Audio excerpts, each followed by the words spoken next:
up to nature, a mirror in which we see ourselves.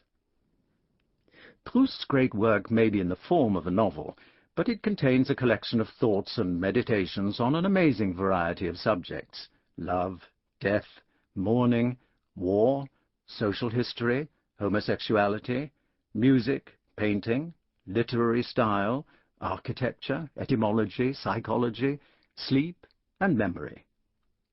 Perhaps it's because Proust has invented a literary form in which life and art are so intermingled that it's difficult to tell which is which, that we're the more fascinated to try and disentangle them. We become literary detectives, and as we pursue our investigations, we find ourselves being drawn deeper into Proust's world. We begin to smell the perfume of the elegant salons of Belle Époque Paris, to breathe the salt sea breeze on the front at Cabourg, and the scent of lilac on the path which winds through Uncle Jules Amiot's garden in Illiers.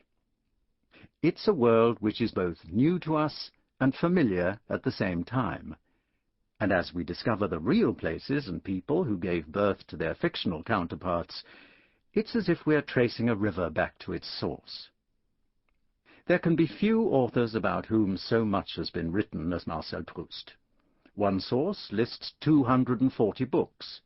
Jean-Yves Tadier, in his magnificent encyclopedic biography of Proust, lists the most important of them, some 54 volumes of memoirs and 28 biographies. And these biographies are not slim volumes. Tadier weighs in at 986 pages, William Carter at 946, making George Painter look a lightweight at 446 pages. Proust might have been amused by the irony inherent in the number of biographies he's attracted, because biography was a form of literature of which he was highly suspicious. When, as a schoolboy at the Lycée Condorcet, he was given an essay to write on the work of the critic Sainte-Beuve, Proust replied with a strong challenge to his critical methods, and his battle against Sainte-Beuve's attitude was to occupy him for the rest of his life. A major part of the first draft of Remembrance of Things Past derived from the work Proust began in 1908, entitled Against Sainte-Beuve. But who was Sainte-Beuve, and why was he important to Proust? Charles Augustin Sainte-Beuve was one of France's most distinguished literary critics during the 19th century, and his considerable influence on French literature continued after his death.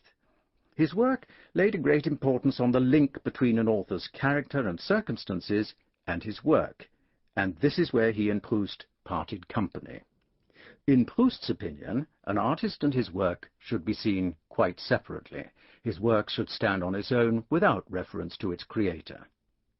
It's difficult to consider Proust's preoccupation with Sainte-Beuve without concluding that there was something personal as well as literary behind his attitude.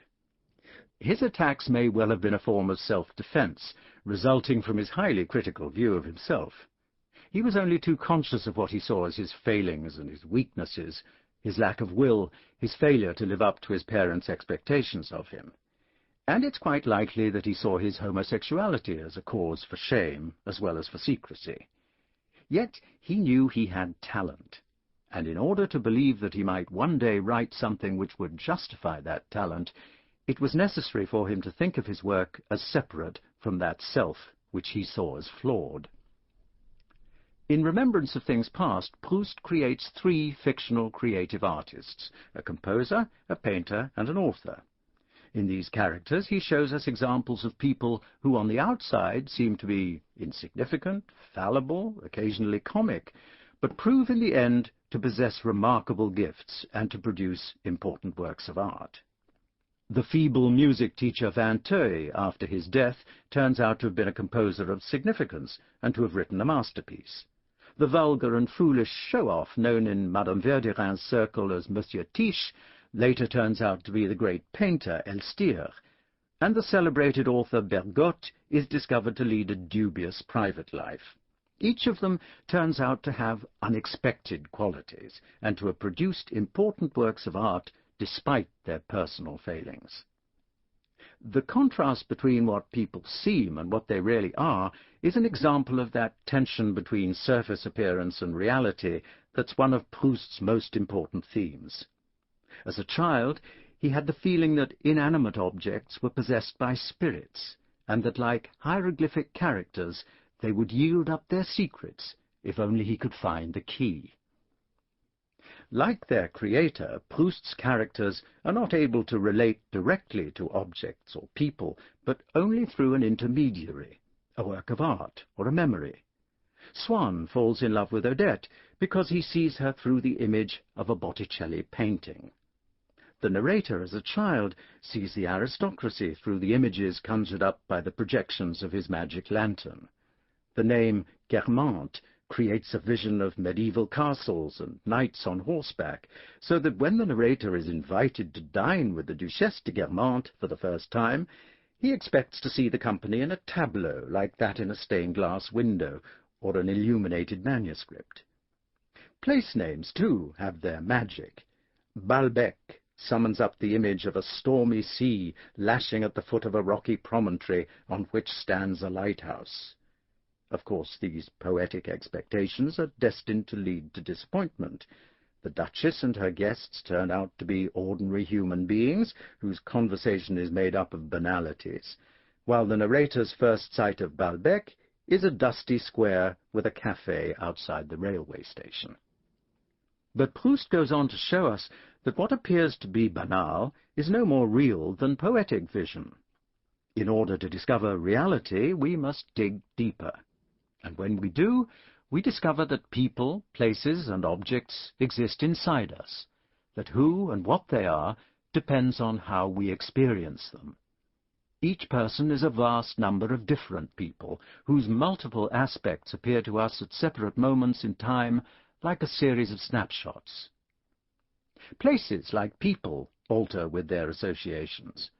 Balbec ceases to be the unfriendly, unfamiliar place the narrator sees on his arrival with his grandmother, and becomes the magical stretch of golden beach on which Albertine and her little band of friends are outlined against the sky.